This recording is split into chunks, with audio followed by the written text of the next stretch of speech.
जय हिंद दोस्तों। तो आज के इस वीडियो में हम बात करने वाले हैं झारखंड कर्मचारी चयन आयोग के द्वारा जो है झारखंड में आशुलिपिक पद पर जो है वैकेंसी निकाली गई है। ठीक है, तो आज हम लोग जो है इस वीडियो में आशुलिपिक के बारे में जो है संपूर्ण जानकारी लेंगे कि इसमें क्या क्या डॉक्यूमेंट्स लगेगा, लास्ट डेट क्या है, कैसे कैसे फार्म को भराएगा। ठीक है, तो इसके बारे में विस्तृत जानकारी। सबसे पहले तो आपको बता दें, विज्ञापन संख्या 24/2024 का फार्म का नाम क्या है, झारखंड सचिवालय आशुलिपिक प्रतियोगिता परीक्षा 2024।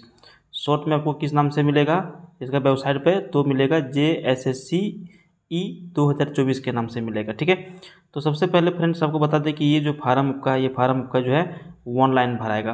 क्या होगा, ऑनलाइन भराएगा ये फार्म। और इसके लिए जो है कुछ एग्जामिनेशन फ़ी भी रखा गया है। नॉर्मल जैसे जो लोग हैं SC ST वाले को छोड़ करके, जैसे कि अनुसूचित जाति अनुसूचित जनजाति अभ्यर्थियों के लिए परीक्षा शुल्क जो है 50 रुपया है, और नॉर्मल व्यक्ति के लिए जो है 100 रुपये परीक्षा फ़ी भी रखा गया है। सबसे पहले तो आपको हम बता दें इसमें कि इसमें सीटों की जो संख्या है वो ठीक ठाक है। ठीक है, इसमें टोटल सीटों की संख्या आपका है 454। कितना, 454 टोटल सीटों के ऊपर जो है वैकेंसी निकाला गया है, जिसमें जनरल कैटेगरी के लिए 182 है, अनुसूचित जनजाति के लिए 118, जिसमें से 2 पद आदिम जनजाति के लिए है, अनुसूचित जाति के लिए 45, अत्यंत पिछड़ा वर्ग यानी कि BC1 के लिए 37, BC2 के लिए 27, और यहाँ पे जो है EWS वाले जो हैं वो उनके लिए 45। समझ गए, सीटों की संख्या संशोधित यानी कि घटाया या बढ़ाया जा सकता है। तो इसके बारे में जो है यानी कि सबसे पहले तो आपको बता दें कि सीटों की संख्या ठीक है ना। पोस्ट का नाम क्या है, एक बार फिर से आप देख लीजिए, झारखंड में आशुलिपिक, झारखंड सचिवालय आशुलिपिक परीक्षा। समझ गए। चलिए, इसमें सैलरी की यदि हम बात करें तो सैलरी अच्छा खासा रखा गया है, क्योंकि ये ग्रेजुएट लेवल का जो है जॉब है। ठीक है, और इसके लिए सैलरी इसका जो है अच्छा खासा रखा गया है, 81,100, 25,500 से मैट्रिक्स लेवल 4 के हिसाब से। इसमें कौन कौन सा फार्म जो है व्यक्ति भर सकते हैं, तो किसी भी मान्यता प्राप्त महाविद्यालय या संस्थान से कम स्नातक अथवा समकक्ष जो है उत्तीर्ण होना जरूरी है। कोई भी ग्रेजुएट पर्सन किसी भी फैकल्टी से अगर यदि आप पास हैं तो इस फार्म को भर सकते हैं।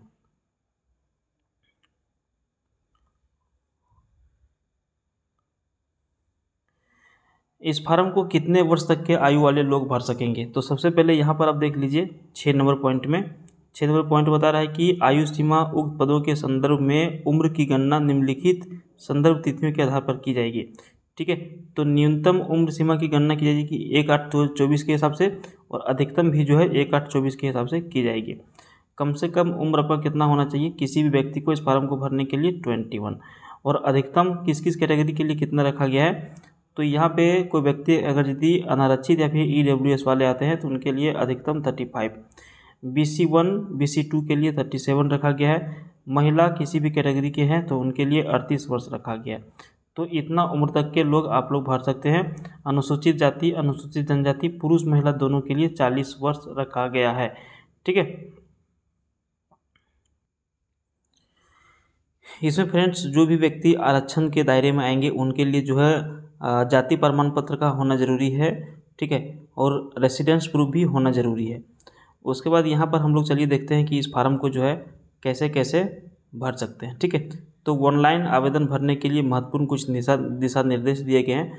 पहला चीज़ में क्या बोल रहा है कि आवेदन पत्र को भरने के पूर्व अभ्यर्थी विज्ञापन एवं विवरणिका का डाउनलोड कर ले तथा विवरणिका की शर्तों के अनुसार आवेदन पत्र में सूचना अंकित करें। आने के सबसे पहले जो भी हम जिससे बता रहे हैं ये आप डाउनलोड कर लीजिए, एक बार बढ़िया से समझ लीजिए, उसके बाद ही फार्म को भरिए, क्योंकि इसमें आपको समझना इसलिए ज़रूरी है क्योंकि आप इसके नियम शर्तों के हिसाब से फिट बैठ रहे हैं या फिर नहीं। अगर यदि किसी तरह से अगर यदि आप फिट नहीं बैठ रहे हैं तो आप इस फार्म को नहीं भरें, इसका मतलब ये हुआ। ठीक है, तो यहाँ पे बोलता है कि विवरणिका को ध्यानपूर्वक पढ़ने यानी कि पढ़कर जो है आवेदन भरने के पूर्व अभ्यर्थी यह सुनिश्चित कर लें कि जो प्रमाण पत्र आवेदन हेतु आवश्यक है वह उनके पास उपलब्ध है या नहीं। आवेदन भरने के पूर्व अपने फ़ोटो एवं हस्ताक्षर की स्कैन प्रति भी अपने साथ रख लें। समझ गए। सभी प्रमाण पत्रों को ध्यानपूर्वक देख लें कि इन सभी में उनका नाम, पिता का नाम एवं अन्य विवरण सही है, अन्यथा नहीं। आवेदन भरने के पूर्व उसे ठीक अगर यदि कुछ त्रुटि है तो ठीक करा लें। आवेदक अपने नाम की वर्तनी यानी कि स्पेलिंग जो है वही लिखेंगे जो मैट्रिक या फिर 10वीं के सर्टिफिकेट के अंक पत्र में अंकित है। अंक पत्र में अंकित नाम और आवेदन पत्र में भरे गए नाम की वर्तनी यानी कि स्पेलिंग अंतर नहीं होने चाहिए। आवेदन में नाम से संबंधित सूचना के नाम के आगे श्री, मिस्टर, श्रीमान आदि शब्दों का व्यवहार नहीं किया जाना चाहिए, यानी कि आपको सैल्यूटेशन नहीं लगाना है। आवेदक अपने आवेदन पत्र के अर्थात निर्धारित स्थान पर वही जन्म तिथि, महीना और वर्ष दर्ज करेंगे जो उनके मैट्रिक सर्टिफिकेट के अनुसार हो।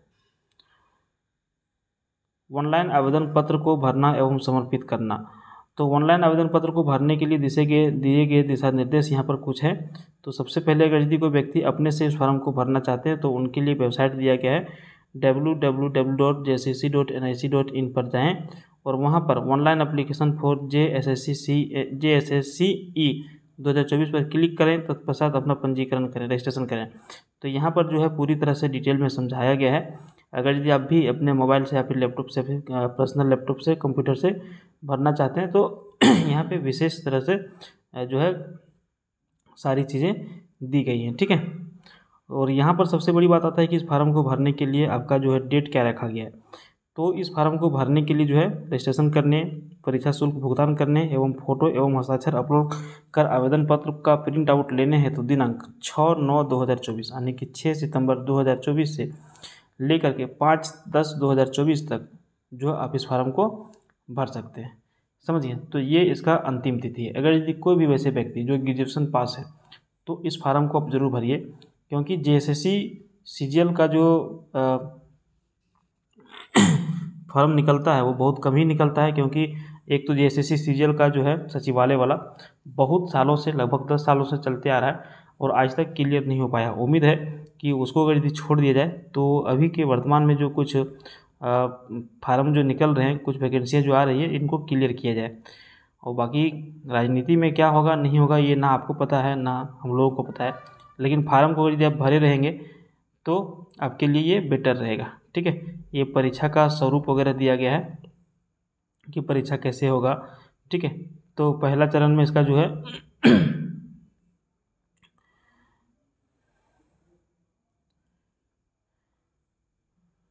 प्रथम चरण में जो है इसका कौशल जांच परीक्षा होगा और द्वितीय चरण में लिखित परीक्षा होगा। तो 2 तरह का परीक्षा होगा, ठीक है।